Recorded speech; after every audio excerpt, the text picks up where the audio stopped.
Continuamos analizando las corrientes del pensamiento político del siglo XX y siglo XXI. Retomamos que el Estado socialista surge como instrumento político orientado a transformar las estructuras económicas capitalistas y establecer formas colectivas de organización social. A diferencia del liberalismo, que limita la intervención gubernamental, el socialismo atribuye al Estado una función central en la regulación económica y en la redistribución de recursos. La planificación económica constituye uno de los rasgos esenciales del modelo socialista. Bajo este esquema, la producción deja de depender exclusivamente de las dinámicas del mercado y pasa a organizarse mediante decisiones estatales orientadas a satisfacer necesidades colectivas. El objetivo principal consiste en eliminar la anarquía productiva y desigualdad derivado de la competencia capitalista. El socialismo también busca sustituir la propiedad privada de los medios de producción por formas de propiedad social o estatal. Esta transformación pretende eliminar la explotación laboral y garantizar una distribución más equitativa de la riqueza. En el plano político, el Estado socialista ha dejado de ser un objeto de intenciones o debates teóricos. Mientras algunas corrientes sostienen que constituye una fase transitoria hacia una sociedad sin clases, otros critican ya que argumentan que la centralización estatal puede derivar de una burocratización excesiva y un autoritarismo. El socialismo democrático contemporáneo representa una reformulación de las tradiciones socialistas clásicas dentro del marco institucional de una democracia constitucional. Y es que, a diferencia de los modelos revolucionarios del siglo XX, esta corriente sostiene que la transformación social debe realizarse mediante procedimientos democráticos, pluralismo político y respeto a los derechos fundamentales. El socialismo democrático parte de una crítica estructural al capitalismo, particularmente respecto de las desigualdades económicas generadas por la concentración de la riqueza y el poder corporativo.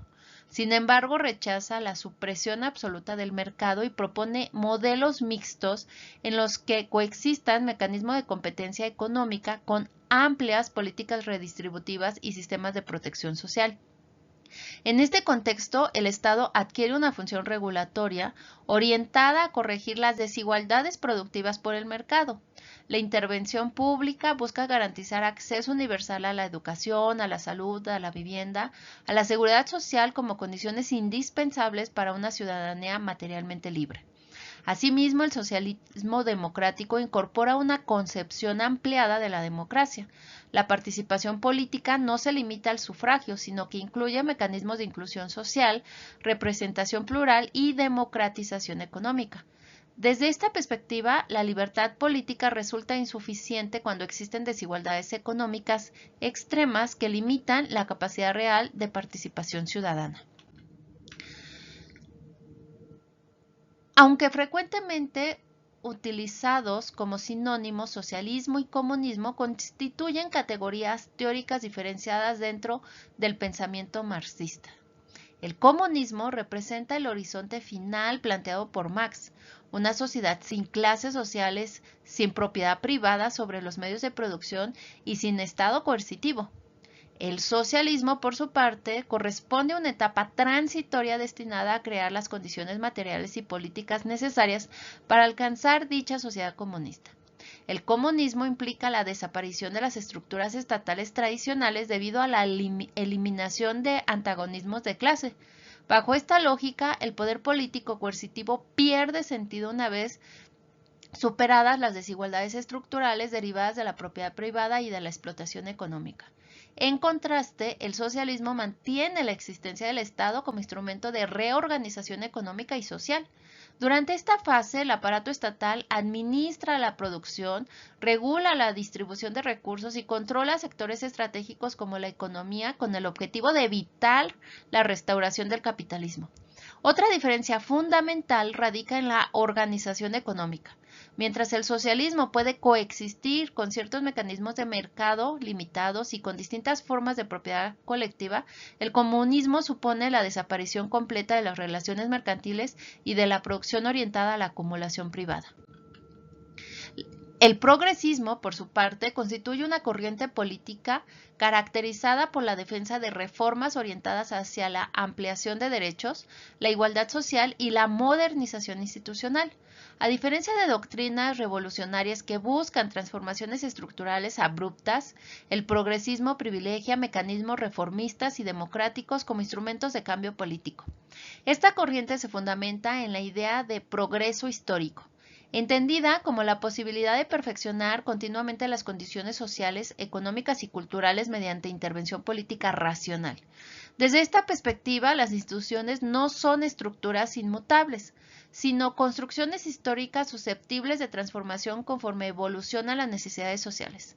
El progresismo contemporáneo incorpora demandas vinculadas a igualdad de género, derechos civiles, pluralismo cultural y justicia social. Asimismo, promueve una concepción activa del Estado como garante de inclusión y reducción de desigualdades estructurales. En términos económicos, el progresismo suele defender modelos de regulación estatal compatibles con economías de mercado. Su objeto no consiste necesariamente en eliminar el capitalismo, sino en limitar sus efectos excluyentes mediante políticas redistributivas y mecanismos de protección social. La seculación constituye uno de los principios fundamentales del progresismo político contemporáneo. Este proceso implica la separación entre instituciones religiosas y estructuras estatales, con el propósito de garantizar neutralidad pública, pluralismo ideológico y libertad de conciencia dentro de las sociedades democráticas. Históricamente, la secularización surgió como respuesta a los sistemas políticos confesionales, en los que el poder religioso influía directamente sobre la legislación, la educación y la organización estatal. El pensamiento progresista sostiene que la legitimidad política debe derivarse de la soberanía popular y del razonamiento público, no de fundamentos teológicos particulares. Desde esta perspectiva, el Estado laico no significa oposición absoluta a la religión, sino reconocimiento de la diversidad de creencias existentes en una sociedad. La neutralidad estatal busca evitar privilegios institucionales hacia determinadas doctrinas religiosas y garantizar igualdad jurídica entre ciudadanos independientes de sus convicciones personales. La secularización también se vincula con la expansión de derechos civiles y libertades individuales. El progresismo considera que la autonomía personal requiere espacios de decisión libres de imposiciones dogmáticas, particularmente en temas relacionados con educación, participación política y derechos reproductivos.